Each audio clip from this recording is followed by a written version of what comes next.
All right, Larry Krueger here from the Pig in a Pickle Crew Show with a little Golden State Warrior video. All right, before you get all hot and bothered by this trade rumor, it's not my trade rumor.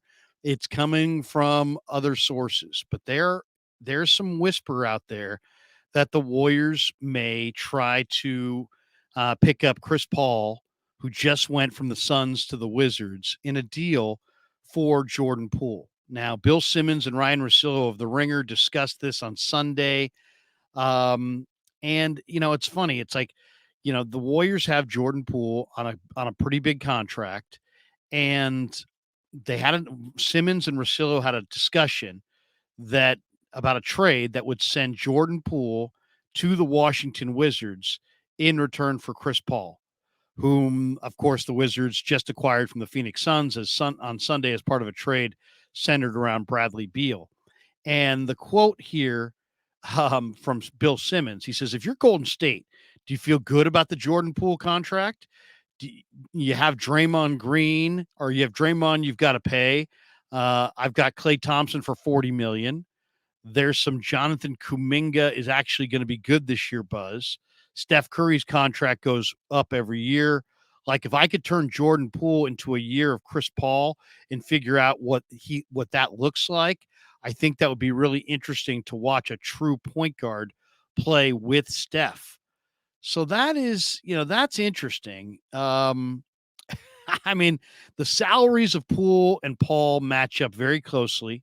Poole's about to enter the first season of his second NBA contract, which is a 4-year, $128 million extension that he signed after being a key cog for the Warriors 2021-2022 title run team.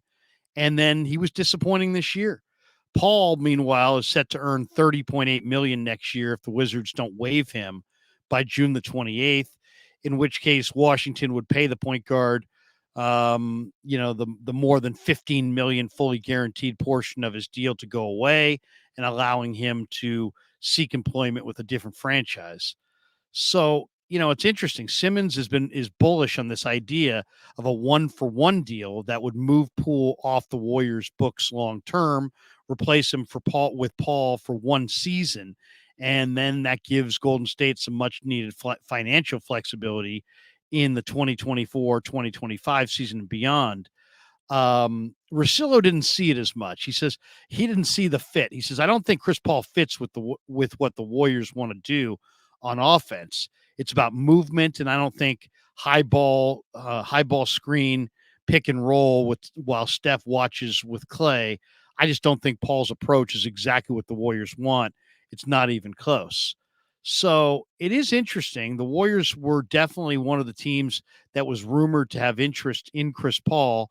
Now there's another story out that Shams Charania says that the Wizards are going to try to see if they can flip Chris Paul to a third team, according to Shams. He says, I think a couple of teams to keep an eye on are the Clippers and the Warriors. Those are two teams that did discuss potential deals with the Suns prior to this trade going down. And now the Wizards are going to see, hey, can we get a second round pick from somewhere? Can we get an asset? Can we get a young player that we like? So I would expect that process to continue over the rest of this week. I'll say this. I'm not interested in a deal that would send Jordan Poole for Chris Paul, but the Wizards also have a lottery pick. And if I could get that lottery, I mean, Jordan Poole's a young player. The Warriors have a billionaire owner. They're not in some financial stress situation where they have to move Jordan Poole, and they certainly don't have to move him for a 38-year-old point guard. But if somehow the Wizards want to include, a draft choice in there, maybe Golden State would be up to it. If you think about it this way, if the Wizards offered you the 8th pick in the draft, which is what they own right now, and Chris Paul for Jordan Poole, and then they get Jordan Poole, and they can have the young Jordan Poole, on their roster going forward. The Warriors get a lottery pick and Chris Paul. I would do that. I absolutely would do that. Why? Because you do get the financial relief after this year, after Chris Paul. You get a really nice replacement at point guard for Jordan Poole in Paul. And you get the financial relief, and then you get a lottery pick. And personally, if you could get like a Grady Dick or Osur Thompson from the Overtime Elite, who's an Oakland kid, great athlete, 6'7", two guard. If you could get a player that you felt was like a, or if you want to go with a more polished player like a Jordan Hawkins from Connecticut, if you wanted to go get a young player and Chris Paul and move on from Jordan Poole, I would do that. I absolutely would. There's no way I'm trading Jordan Poole at whatever age he is, 25 or 26, straight up for Chris Paul. I don't care about the financial relief that much. I think you could probably make a better deal somewhere else. But if you could wind up getting Chris Paul in that pick, now I think that's fair. Now you're taking on a 38-year-old player who's making a lot of money, but at the end of the year, you can wipe that money from your books, and you can get a nice young piece to your puzzle that, maybe it's Derek Lively, maybe it's Grady Dick, maybe it's Thompson, maybe it's Jordan Hawkins, but you could add a young player and Chris Paul in a trade for Jordan Poole. I would do it. I absolutely would do that. If I can get Jordan Poole and a lottery pick if I can get to Chris Paul and a lottery pick for Jordan Poole, I'm interested. But if it's just Chris Paul straight up for Jordan Poole, no. Jordan Poole is got his future ahead of him. Chris Paul he's had an 18-year NBA career. He's approaching his 40th birthday. Yes, do the Warriors get financial relief? But they don't need financial relief that bad that they were going to move off of Jordan Poole for Chris Paul straight up. But if you can do Chris Paul and a pick, especially a lottery pick, and you can get another young player that you could plug in right away, and you've got Jordan Poole backing up Steph Curry for 1 year, and then who knows what happens after that, I'd be interested in that. I absolutely would be interested in that. And I think the Warriors would be as well.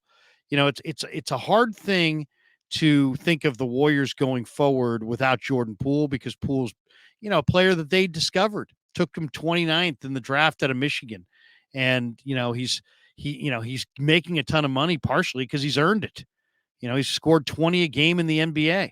And there's no way I would move a 24-year-old Jordan Poole for a 38-year-old Chris Paul.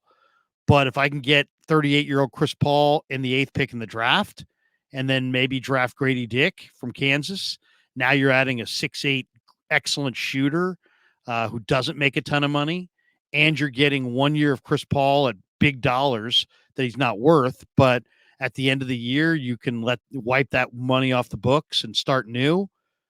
That is interesting. That is intriguing. And that is something I most definitely would do. So Jordan Poole for Chris Paul, no. Jordan Poole for Chris Paul and their lottery pick, hell yes. All right. Hope you enjoyed our Warrior video. Thanks to Pig and a Pickle for being the title sponsor of The Krug Show. And thanks to all of you for supporting The Krug Show on YouTube.